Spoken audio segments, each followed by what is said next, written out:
Do you find that you play down to the level of your playing partners or up to the level of your playing partners and don't complete your full pre-shot routine? Hi, I'm Dr. Patrick Cohn, mental performance coach at Peak Performance Sports. And in today's video, I'm going to answer a question from a golfer that tends to play down to the level of his playing partners. You're watching the Golf Psychology Podcast. Before we get rolling, if you like my videos, please like this video, subscribe to the channel, and hit that notification bell so you'll be notified when new videos are out. Here's a question I received from Scott. I play better when I compete with better players, but I also play worse with higher handicap golfers. I find myself losing focus and not using the same pre-shot routine. I'm disappointed when I don't use a consistent pre-shot routine when playing with golfers that are below my ability. Thank you so much for your response, and keep up the awesome work with the Golf Psychology Podcast. Scott, thanks for the nice comment about the Golf Psychology Podcast. I don't know how many years we've been doing this, but I would say we're running on at least 10, maybe 12 years we've been doing the Golf Psychology Podcast before podcasting was cool. All right, so you play up to the level of the ability, but you also play down. This is very common in all sports. Tennis players tend to play up to the level of their opponent, and they play down to the level of their opponent. And it happens in team sports like hockey as well. So I think what's going on is you're being a little bit maybe too complacent when you're playing with golfers of lower ability. Maybe you feel like when you're playing with better golfers, you feel like you want to keep up with them.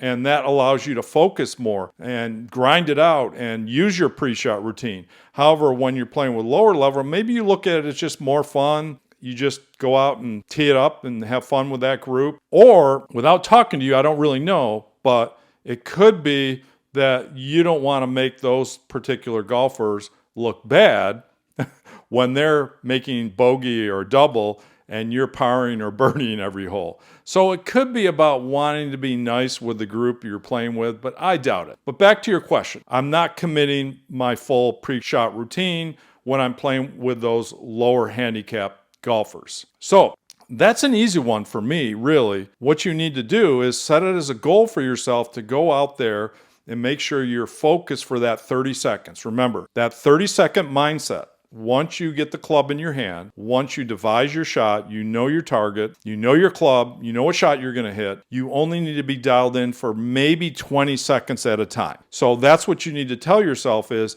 I'm going to be selfish with my focus.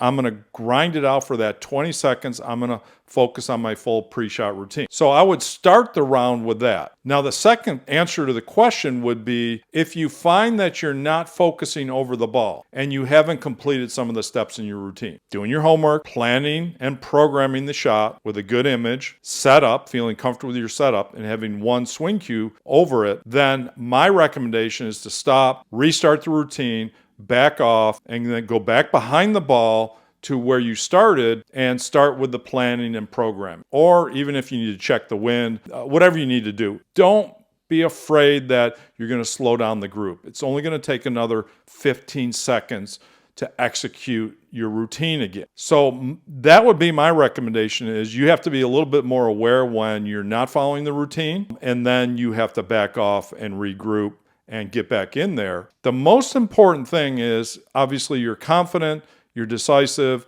you're in a trusting state of mind over the ball. As long as you have a clear image, a clear plan of what you're going to do with the golf shot, then I think over the ball, then I think you're on go. But if you're indecisive, you're haphazard, you didn't select a target, you didn't really commit to the club, you have doubts, you have some negative thoughts, or the mind is wandering while you're over the ball, those would be all indicators for you that I need to stop and restart my routine. A lot of golfers feel like once they do their routine that, oh, I should just complete it. Like I call it, what the heck, hit it anyways. And that's not a good mindset to be in. It doesn't mean if you completed your routine, you're going to hit a good shot. The most important part of that routine for me is when you're up over the ball, that you have a clear image, you have one swing thought, you're comfortable with your setup, you're comfortable with the shot, you're on go, in other words.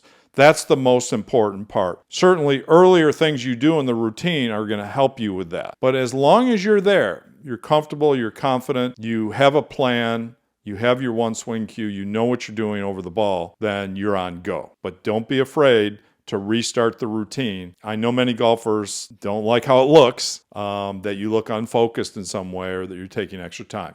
Don't look at it that way. Just look at it as this is my opportunity to get refocused and get in over the shot and hit a more quality shot with better focus. Hey, if you want more information about mental training, mental performance coaching, jump over to peaksports.com and click on our coaching programs.